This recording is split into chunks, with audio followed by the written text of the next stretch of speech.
Merci de nous retrouver si vous nous rejoignez seulement et merci si vous êtes là depuis le début de l'émission. Bonjour Gilles Le Gardinier. Bonjour Philippe. Vous êtes écrivain, des romans traduits dans 22 pays, vendus à 5 millions d'exemplaires. Tout le monde connaît vos couvertures avec des chats, notamment Demain j'arrête avec ce chat et son bonnet péruvien ridicule que j'adore.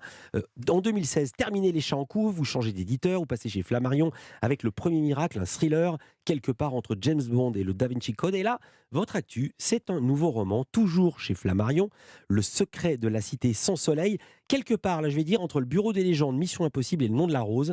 C'est une intrigue absolument impossible à résumer. Comme je ne savais pas par quoi commencer, je me dis je vais lui demander à lui, il saura le faire. Quelle est cette cité sans soleil? Je sais quand même qu'elle se trouve en France. Elle a été bâtie en 1244, j'ai pas de mérite à le savoir. C'est écrit dans vos pages. C'est Montségur. Oui, tout à fait. C'est dans les contreforts des Pyrénées. C'est un château sur un site extraordinaire, vraiment un pic qui a toujours attiré les historiens, les chercheurs, les fans de mystères historiques.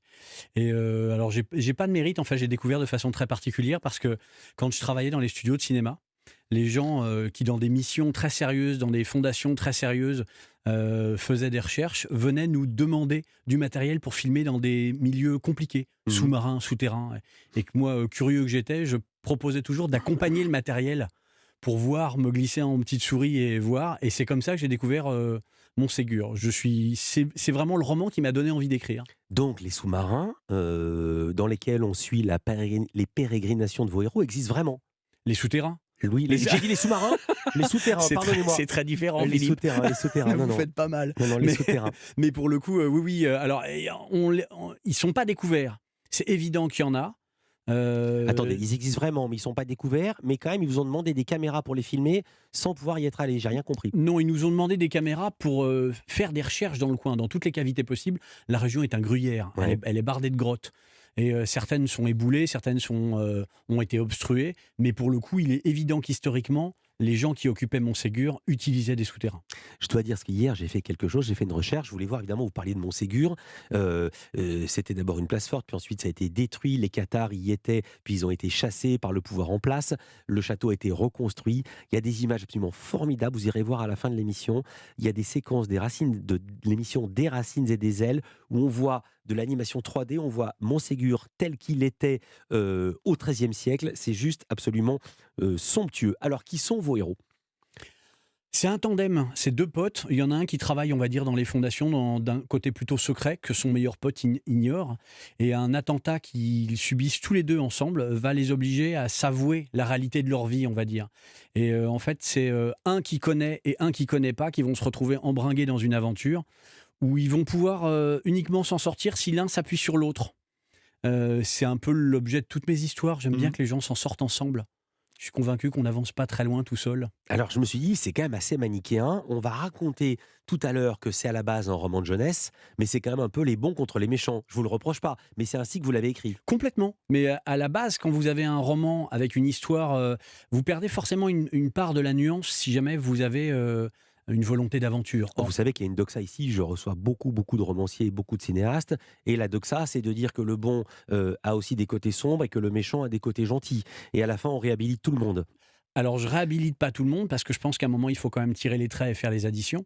L'idée pour moi, c'était... D'abord, je l'ai écrit quand j'avais... il y a presque 30 ans, Philippe. On va en parler Ouais. après. Et ensuite, pour moi, je pense qu'il faut malheureusement simplifier un peu pour rendre les choses évidentes. Et l'idée, ce n'était pas ni donner de leçons, ni de fixer les lignes de ce qui est bien ou de ce qui est mal, mais de présenter un lieu qui est extraordinaire et qui en lui-même porte toutes les ambiguïtés et toutes les nuances dont vous parlez. C'est un roman qui a été écrit avec beaucoup de documentation. On le sent, vous racontez la différence entre les Templiers et les Cisterciens. Si quelqu'un a un exposé à faire, c'est page 119. Mais alors, vous prêtez à ces Templiers, à ces Cisterciens, des secrets. J'arrive pas à savoir si c'est authentique ou pas authentique. On sait que jamais aucun alchimiste n'a réussi à transformer le plomb en or. Mais vous dites quand même qu'ils auraient découvert des forces encore plus destructrices que le feu nucléaire. Vous appuyez sur quoi? C'est de la doc ou c'est l'imagination de Gilles Le Gardinier? Alors, il y a de l'imagination. Je suis romancier, je ne suis pas historien. À la fin du livre, j'ai rajouté des chapitres qui, eux, sont historiques pour permettre aux gens de démêler le vrai du faux s'ils veulent aller plus loin. C'est quelque chose que j'aime faire. Mais pour le coup, je suis là pour raconter une histoire. Et c'est évident quand on parle de ces sociétés, pas forcément secrètes d'ailleurs, l'histoire est toujours plus impressionnante que ce que des mauvais scénaristes ou des mauvais romanciers en ont fait. C'est-à-dire quand on se donne la peine de se documenter, il y a des choses inexplicables qui n'ont toujours pas été expliquées et qui sont juste fascinantes, dans lesquelles mon imagination s'épanouit. Mais quand il fait nuit dans les souterrains, ils avaient vraiment inventé des blocs magnétiques dissimulés dans les murs qui permettent le guidage avec des boussoles? Les matières phosphorescentes ont toujours existé. Elles ont toujours été découvertes. On les voit dans l'eau, dans les puits de moteur, on les voit en terre, dans plein d'endroits. L'essentiel, c'est pas de découvrir, c'est de savoir où importer, où amener les choses dont on a besoin. Vous faisiez quoi à 27 ans, Gilles Le Gardinier? J'étais dans la pyrotechnie, Philippe. Ouais. Je faisais tout péter. Et vous imaginiez comment? Comment je m'imaginais? Vous aviez une grosse pulsion de vie? Ah, je l'ai toujours. C'est-à-dire que j'ai toujours été extrêmement vivant, extrêmement curieux, extrêmement grégaire. J'aime les gens, j'aime la vie, j'aime découvrir. Vous savez ce qu'est le Club des 27? Oui, un petit peu. On en parle, c'est Stéphanie Loire qui nous rejoint. On va parler de musique, Culture Média continue. On est avec Gilles Le Gardinier, à tout de suite.